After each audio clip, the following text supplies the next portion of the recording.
Hello, folks. This is Jonathan. It's another good day living for Jesus Christ. And I was going to go over. Sometimes God reveals Himself, makes a thorough introduction. Sometimes later on in life to some people, and sometimes earlier. But until He does make that thorough introduction, when we're out there living in our sin, and we don't know God, and walking in our old ways, that God has still put that hedge of protection up. And the way we can lose that hedge of protection is once He's already thoroughly introduced Himself, and so you know God's real. And every person, God will knock on that door and identify Himself. And then, and once you ignore that knock, that's when, uh, if you lose control of your car, instead of an angel straightening it up, you'll lose control, or start losing that protection barrier. It's like I had one incident, and I've never had anything too fast, but I remember it could have been deadly. And I had what it made me think about it is I was on the phone with somebody earlier, and I was saying something about my alternator, but I had a 91 short wheelbase two-wheel drive S10 that had a small block 400 in it, and the engine blew up. I had slung a rod, and so I had it towed to one of my person I had in the old shop, and they had just put. I just told them to do it stock, and then so it can be driven on the road. That already had a big cam in it, and but I just had them put new piston rings on it, brand new crankshaft, but it was a stock crankshaft. It was two bolt 400, that had the aftermarket intake on it, and 750 CFM carburetor. And then I had to put a 650 CFM carburetor on it, and shorty headers on it, and the set with the Edelbrock RPM Performer cam. And I said that's not the best cam. I mean, that's not the best cam in the world, but it's not the worst cam. But so always, and this right here, I still had the hedge of protection. I wasn't saved at that time, but God still looked out for me, and I didn't know that night. I got the truck back from the shop. Uh, they let me know that the motor was done, that they had finished it up, and they said something about it had the wrong throttle cable on it or something like that. And I didn't think about that, and I had driven it over. I don't go around smoking my tires. I used to when I was younger, but like getting older. The only time you should smoke your tires is if you're at the racetrack and trying to get your tires, you smoke them a little bit, get them hot, that way they'll hook. But as far as smoking them up on the road or whatever, just burning, wasting rubber. And and this truck, it didn't have traction bars on it, and and it still had an open gear. And so that means this one right here, if it breaks loose, this one right here, I swap back and forth, and it gets you all over the road.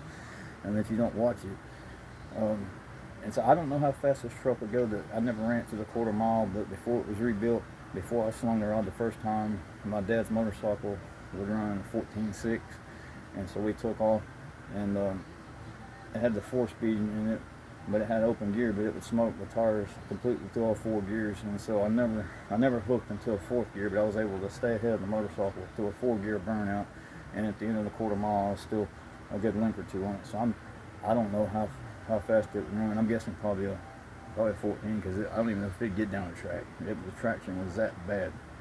That's why I never did bring it down to a quarter mile. So I'm like, as bad as it did that time, I was like, it might even do worse after pulling through the water pit. I was like, that truck ain't ready to go down the quarter mile. But so I had got it back from the shop, and my cousin, he wanted me to. I told him I'm not gonna lay on it, light them up, because the motor's not even broken yet. And then we just got it back from the shop. It's got maybe an hour, or maybe a couple of hours of run time on it, and less than 500 miles on it. And so I told him I would just barely bark on it. I told him I would smoke him through first, and then as soon as I hit second gear, I would let up about halfway through second gear. And so I backed out, and there's a stop sign, some dead end. You can either go that way or that way in woods. And so I backed out, and I didn't think about it being the wrong throttle cable. I had the B&M ratchet shifter I backed up. I clicked it down there first. I put my foot to the floor. I let my foot off the gas. My gas pedal was buried stuck to the floor with the throttle wide open. And I was sitting there. I started hitting the gas pedal like that, trying to let it up. And because it was over revving, I didn't want to blow my motor up because it's a bone stock 400 small block. Those aren't made to turn, they're about 5,000 RPMs. And the bigger cam I have is a 6,500 RPM cam. So this cam will crank you up 1,000 more RPM. So we're already more RPMs than I feel comfortable turning, and the gas is stuck. And the back tire, so the smoke I'm all the way through first, and I hit my ratchet shifter, hit second gear, trying to get it to come on home. We're all the way through second gear, and it's going like this, like that right there, and there's a dead end down there. And then so I hit third gear, and I didn't want to hit neutral, like we're already in the danger zone as far as RPMs.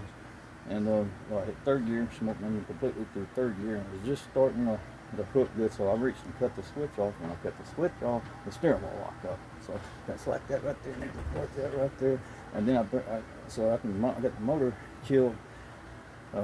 Finally I had to coast down the road with the steering wheel locked, because the steering wheel locked up, and I was able to finally get that to free back up.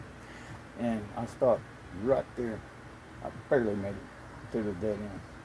And we got out and we pulled my hood off, and I had to fix the throttle jam up.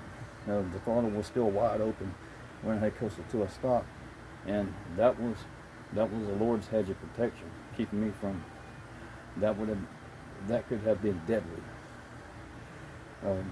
Doing that, and that was a hedge of protection.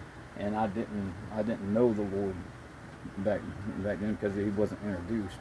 And now that he has introduced himself, I gave my life to him wholeheartedly, and that's how it works with that. So anyway, so if you are one of those, when God knocks, and you want to have a nice, true, peaceful relationship, the most peace you've ever had, that there's no anger, no strife. Every now and then a bad word might come out, but it's just he'll stick close to you. He's better than any friend you've ever had. And then so you'll still have that hedge of protection, and it'll continue even in your latter years. I mean, so if somebody pulls out in front of you, you'll be able to keep control of your vehicle and keep you from dangerous situations. So anyways, peace and God bless. And I'll be praying for every Christian brother and sister out there that God will place that same hedge of protection over you.